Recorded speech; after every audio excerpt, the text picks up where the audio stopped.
News first channel ವೀಕ್ಷಕರಿಗೆ ಭವಿಷ್ಯ ಈ ದಿನ ಕಾರ್ಯಕ್ರಮಕ್ಕೆ ಸ್ವಾಗತ. ಮೇಷರಾಶಿಯ ವಿದ್ಯಾರ್ಥಿಗಳಿಗೆ ಈ ದಿವಸ ಬಹಳ ಶುಭವಾದಂತಹ ದಿವಸ. ನಿಮ್ಮ ವಿದ್ಯಾಕ್ಷೇತ್ರಕ್ಕೆ ಏನೋ ಒಂದು ರೀತಿಯಲ್ಲಿ ಧನಾತ್ಮಕವಾದಂತಹ ಬದಲಾವಣೆ ಬರುತ್ತೆ. ನಿಮ್ಮ ಮನಸ್ಸಿನಲ್ಲಿ ಓದಿನ ಮಹತ್ವ, ವಿದ್ಯೆಯ ಮಹತ್ವ ಚೆನ್ನಾಗಿ ತಿಳ್ಕೊಳ್ಳುವಂತಹ ಸಂದರ್ಭಗಳು ಬರುವಂಥದ್ದಾಗತ್ತೆ. ನಿಮ್ಮ ಸಲಹೆ ಅನೇಕ ಜನರಿಗೆ ಉಪಕಾರವಾಗ್ತಕ್ಕಂಥದ್ದು. ನೀವೇನೋ ಒಟ್ಟಾರೆ ಒಂದಷ್ಟು ಮಾತುಗಳನ್ನು ಆಡ್ತೀರಿ, ಅದು ಹಲವಾರು ಜನಕ್ಕೆ ಉಪಯೋಗ ಆಗುವಂಥದ್ದಾಗತ್ತೆ. ವ್ಯಾವಹಾರಿಕವಾಗಿ ಪ್ರಗತಿಯನ್ನು ಹೊಂದುತ್ತೀರಿ.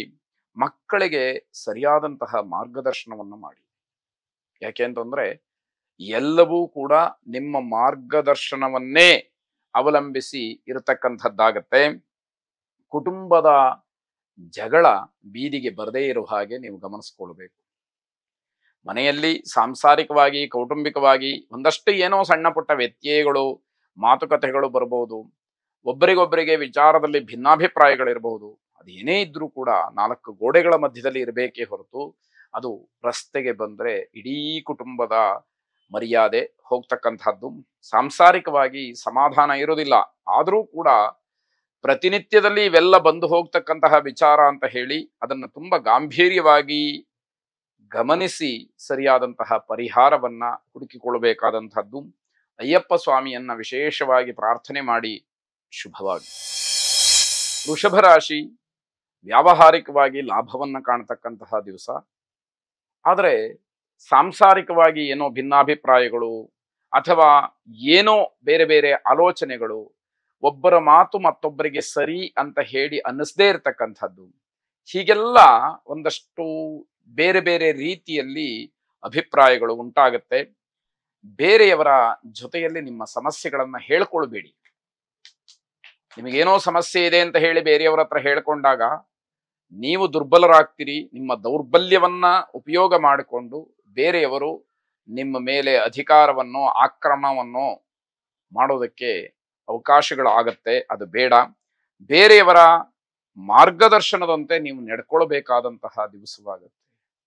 ದೊಡ್ಡವರೋ, ಮೇಲಧಿಕಾರಿಗಳೋ, ಅಥವಾ ಇನ್ಯಾರೋ ಹಿರಿಯರೋ, ಅಥವಾ ಅಧಿಕಾರಯುತವಾಗಿ ಹೇಳ್ತಕ್ಕಂಥವರು ಒಂದಷ್ಟು ಮಾತುಗಳನ್ನು ಹೇಳ್ತಾರೆ. ಅವರ ಮಾತನ್ನ ಅನುಸರಿಸಬೇಕಾದಂತಹ ಪ್ರಸಂಗ ಹೆಚ್ಚಾಗಿ ಬರುತ್ತೆ. ಮಕ್ಕಳಿಂದ ನೀವು ಒಂದಷ್ಟು ಆತಂಕವನ್ನು ಹೊಂದಿರ್ತೀರಿ. ಆ ಆತಂಕ ನಿಮಗೆ ದೂರವಾಗ್ತಕ್ಕಂಥದ್ದು. ಮಕ್ಕಳ ಬಗ್ಗೆ ಆಲೋಚನೆಗಳು ಹೆಚ್ಚಾಗಿರುತ್ತೆ. ಏನಪ್ಪಾ, ಹೇಗೆ ಅನ್ನುವಂಥದ್ದು ಅದು ಈ ದಿವಸ ಸ್ವಲ್ಪ ಮಟ್ಟಿಗೆ ದೂರವಾಗಿ ಮನಸ್ಸಿಗೆ ಸಮಾಧಾನ ಸಿಕ್ಕುವಂಥದ್ದು. ಮನೆಯಲ್ಲಿ ದೊಡ್ಡ ಯೋಜನೆಯ ಚರ್ಚೆಯನ್ನ ಮಾಡ್ತೀರಿ. ಅದು ಕಾರ್ಯರೂಪಕ್ಕೆ ಬರುವವರೆಗೂ ಕೂಡ ನಿಮ್ಮ ಮನಸ್ಸಿಗೆ ಸಮಾಧಾನ ಇಲ್ಲದೆ ಇರತಕ್ಕಂಥದ್ದು. ನರಸಿಂಹಸ್ವಾಮಿಯನ್ನ ವಿಶೇಷವಾಗಿ ಪ್ರಾರ್ಥನೆ ಮಾಡಿ ಶುಭವಾಗಿ. ಮಿಥುನ ರಾಶಿ ಆರೋಗ್ಯದ ಬಗ್ಗೆ ಸ್ವಲ್ಪ ಕಾಳಜಿಯನ್ನು ವಹಿಸಿ. ಆರೋಗ್ಯವನ್ನ ತಾತ್ಸಾರ ಮಾಡ್ತಕ್ಕಂಥದ್ದು ಒಳ್ಳೆಯದಲ್ಲ. ಅದು ಸಣ್ಣದೇ ಇರಲಿ ಅಥವಾ ಪರವಾಗಿಲ್ಲ ಅಂತ ಹೇಳುವಂತಹ ಕಾಯಿಲೆಯೇ ಇರಲಿ, ಅದನ್ನ ತಾತ್ಸಾರ ಮಾಡುವಂಥದ್ದು ಒಳ್ಳೆಯದಲ್ಲ. ಮಂಗಳ ಕಾರ್ಯಕ್ಕೆ ಸಿದ್ಧತೆಯನ್ನ ನಡೆಸ್ಕೊಳ್ತಕ್ಕಂತಹ ಒಂದು ಮನಸ್ಥಿತಿಯಲ್ಲಿ, ಆ ಒಂದು ಉತ್ಸಾಹದಲ್ಲಿ ನೀವಿರ್ತೀರಿ. ಮುಂದೆ ಯಾವತ್ತೋ ಮಂಗಳ ಕಾರ್ಯ ಆಗುವಂತಹ ಸೂಚನೆ, ಅದಕ್ಕೆ ಬೇಕಾದಂತಹ ಎಲ್ಲ ವ್ಯವಸ್ಥೆಗಳು ಒಂದೊಂದೇ ಈ ದಿವಸದಿಂದ ನಿಮಗೆ ಪ್ರಾರಂಭ ಆಗ್ತಕ್ಕಂಥದ್ದು. ಹೊಸ ಸಂಬಂಧದಲ್ಲಿ ಒಂದಷ್ಟು ಖುಷಿ ಸಿಕ್ಕತ್ತೆ. ಹೊಸದಾಗಿ ನೀವೇನೋ ಬಂಧುತ್ವವನ್ನು ಬೆಳೆಸ್ತಾ ಇದ್ದೀರಿ. ಅಲ್ಲಿ ನಿಮಗೆ ಅವರ ಜೊತೆಯಲ್ಲಿ ಮಾತಾಡುವಾಗ ಅವರ ಮನೆಯ ವಾತಾವರಣ ಅಥವಾ ಅವರ ಜೊತೆಯಲ್ಲಿ ನೀವು ವ್ಯವಹರಿಸ್ತಕ್ಕಂತಹ ಸಂದರ್ಭದಲ್ಲಿ ಅವರಾಡ್ತಕ್ಕಂತಹ ಮಾತುಗಳು ಇವೆಲ್ಲವೂ ಕೂಡ ನಿಮಗೆ ಖುಷಿಯನ್ನು ಕೊಡ್ತಕ್ಕಂಥದ್ದಾಗತ್ತೆ. ವ್ಯಾವಹಾರಿಕವಾದಂತಹ ವಿಚಾರಕ್ಕೆ ಬಂದಾಗ ಸಾಲದ ಬಗ್ಗೆ ಚರ್ಚೆಯನ್ನ ನಡೆಸ್ತೀರಿ. ನಾವು ಅಂದುಕೊಂಡಂತಹ ಯೋಜನೆ ಪರಿಪೂರ್ಣ ಆಗಬೇಕು ಅಂತಾದ್ರೆ ನಾವು ಸಾಲವನ್ನು ಮಾಡಬೇಕು ಅನ್ನುವಂತಹ ಚರ್ಚೆ ಮನೆಯಲ್ಲಿ ಮುಂದಕ್ಕೆ ಬರ್ತಕ್ಕಂಥದ್ದಾಗತ್ತೆ. ವೈದ್ಯಕೀಯ ರಂಗದಲ್ಲಿರತಕ್ಕಂಥವ್ರಿಗೆ, ವೈದ್ಯಕೀಯ ವಿದ್ಯಾರ್ಥಿಗಳಿಗೆ ಯಶಸ್ಸನ್ನ ಕಾಣಲಿಕ್ಕೆ ಹೆಚ್ಚು ಅವಕಾಶ ಇರತಕ್ಕಂತಹ ದಿವಸ ಇದು. ಸಮಾಜಕ್ಕೆ ಉತ್ತಮವಾದಂತಹ ಸಂದೇಶವನ್ನ ಕೊಡುವಂತಹ ವಿಚಾರ ಚರ್ಚೆಯಾಗುತ್ತೆ. ನಮ್ಮಿಂದ ಸಮಾಜಕ್ಕೆ ಏನು ಸಂದೇಶ ಹೋಗಬೇಕು, ನಾವು ಯಾವ ರೀತಿ ಜನಮನವನ್ನ ಮುಟ್ಟಬೇಕು, ಜನಮನವನ್ನ ಗೆಲ್ಲಬೇಕು, ಇವೆಲ್ಲವೂ ಕೂಡ ಆಲೋಚನೆಗೆ ಬರತಕ್ಕಂತಹ ದಿವಸವಾಗುತ್ತೆ. ಸದ್ಗುರು ದತ್ತಾತ್ರೇಯರನ್ನ ವಿಶೇಷವಾಗಿ ಪ್ರಾರ್ಥನೆ ಮಾಡಿ ಶುಭವಾಗಿ. ಕರ್ಕಾಟಕ ರಾಶಿ, ನಿಮ್ಮ ಜವಾಬ್ದಾರಿ ಏನಿದೆ ಅದಕ್ಕೆ ಹೆಚ್ಚಿನ ಆದ್ಯತೆಯನ್ನು ಕೊಡಿ.